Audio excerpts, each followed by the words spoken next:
Hello everyone, I'm Clara Jo Weiss, and I'm the author of Distorted Truths and Divine Threads. It's one of these books that I have written. I think I've wrote 28 books in all, different books.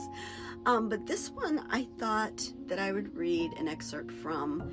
I think it's very relevant today because a lot of people are questioning, and this was given to me last year. I believe it was last year, maybe even 2 years now, to be honest. And so you can find this book on Amazon, again, called Distorted Truths and Divine Threads. I wanted to read chapter 1, and it's about the veil and the voice. It's the start of the book that lets you know that things weren't told to us correctly. I've been hesitant to promote this book because I know that there would be a lot of pushback.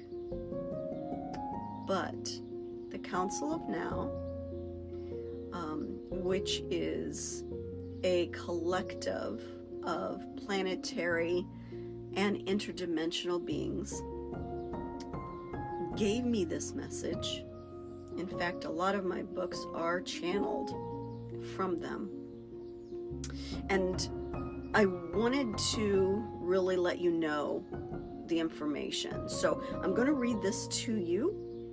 And then if you would like to get the book, you could certainly do so. And I'll have the link in the description later. So, Chapter 1, The Veil and the Voice. How divine truths were distorted into external doctrine. Before the scriptures were written, before the temples were built, there was only one voice. Not a voice of thunder or judgment, but one of stillness, of breath, of knowing. This is a living memory. There was a time when every human being knew how to hear the voice of the divine. It did not come from books, pulpits, or prophets. It came from within. It rose up through the body like breath through lungs, like fire through spine. It was instinct, intuition, harmony. This was humanity's original inheritance, a living communion with Source, unmediated and unmistakable. But something changed. Over millennium, the voice was slowly wrapped in layers, layered with language, wrapped in law, obscured by intermediaries who claimed to speak for God, and eventually hidden so deeply that many forgot they ever heard it at all. This was not random evolution. It was a deliberate configuration of the human connection to the divine, one that spanned not only continents and kingdoms, but dimensions and star systems. While the enforcers of religious control appeared in human form, emperors, scribes, high priestess, many of the original impulses behind these systems were seeded by off-planet beings. These beings were not all inherently evil, but many were deeply disconnected from Source. They came from collapsed empires and fractured collectives, entities who had lost their inner light but retained vast knowledge of energy, consciousness, and psychological architecture. They understood something very crucial. To control a planet long term, you must control what its people believes about God. And so they influenced human minds, some willingly, others unwillingly, introducing externalized systems of worship, hierarchy, cosmologies, and fear-based doctrines. They presented themselves as gods, or worked through chosen human intermediaries who enforced their will through fear, law, and miracle. Many of these stories became our scriptures. Some carried partial truths, some were written entirely. This may be difficult truth to receive, but you are not being asked to fear it. You're being invited to discern it. What matters now is not who created the systems of distortion, but that you have the power to walk beyond them. The origin of distortion. Long ago, during the fall of certain civilizations and the rise of empire systems, those in positions of power recognized that the most effective form of control was not military force. It was spiritual obedience. They learned that if they could position themselves as the sole interpreters of God's will, people would surrender not only their physical freedom, but also their inner truths. And so the voice became a doctrine. What was once flowing, intimate dialogue between soul and source became a rigid monologue delivering from thrones, altars, and scrolls. The divine became excentralized. Instead of turning inward to commune, humans were taught to look upward in fear or outward for permission. Instead of hearing the divine as a whisper within, they were told to listen to the loud voice in the room, usually one claiming divine authority over them. How the veil was woven. This veil was not a cloth, but a belief that one was unworthy, a belief that one must have access to God, a belief that one's nature was sinful, broken, or in need of saving. The veil was woven through carefully cultivated scriptures, through violent conquest in the name of holiness, and through the rewriting of human history to erase the memory of innate divinity. Even the most sacred teachings were not spared. Truth was often preserved, but encoded, buried beneath metaphors, or reframed to serve hierarchy. What remained on the surface were fragments of truth wrapped in fear, shame, and control. And yet, even in the darkest ages, the voice never truly left. The voice returns. Before I read this, I want to just tell you that this is the time that the voice is returning. This is the time that you should take notice. Now, in the age of great remembering, the voice is stirring again within the hearts of many. It calls not from a mountain or a scroll, but from the cells of the body, the center of the heart, and the stillness between thoughts. It whispers, you are never separate. It reminds us, you never needed permission to be divine.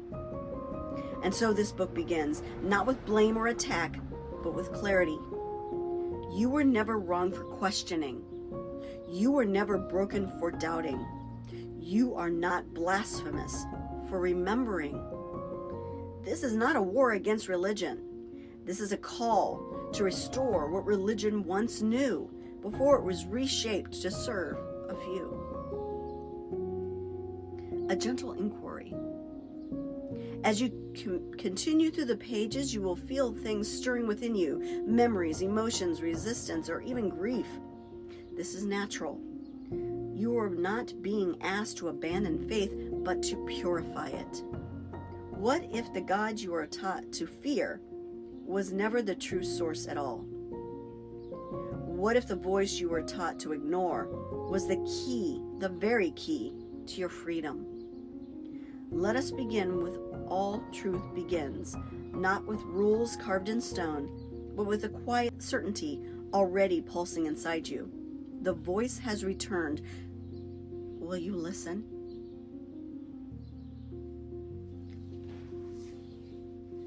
This is the beginning, the book Distorted Truths and Divine Threads. And in it, it tells what our history was.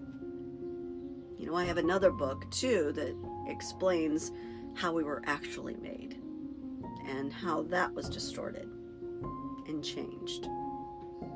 But this book kind of gives you an understanding that it was more about control than anything else, not about your soul being connected with divine source, because you have always been connected with divine source.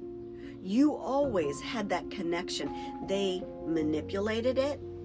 They caused problems so that you were not as close.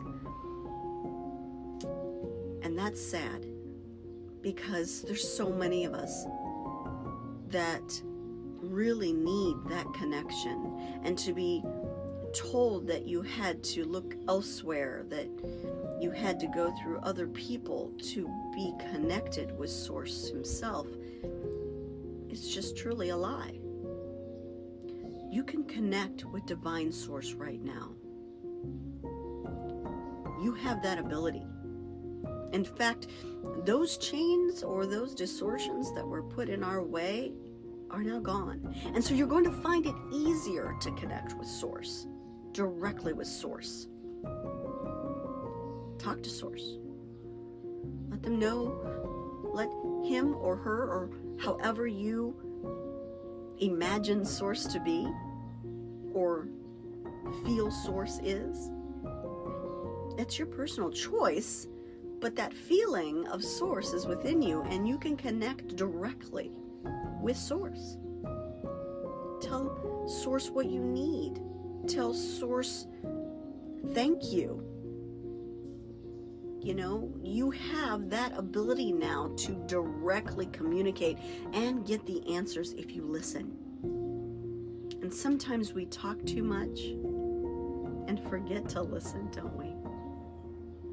So I hope this stirs curiosity in you, that you get the book and you really just read it and feel the information that is coming from it. I wish you all the best, and if you have any questions, please let me know. Put your comments, if you've read the book, put it in the comments below. Let other people know how you feel, good or bad, it's okay. But I have a feeling when you read it and you really go within and know that this is not about destroying anybody's religion at all, it's just really about you knowing that you can connect with Source directly, and there's nobody between you anymore. Have a good day. Bye-bye for now.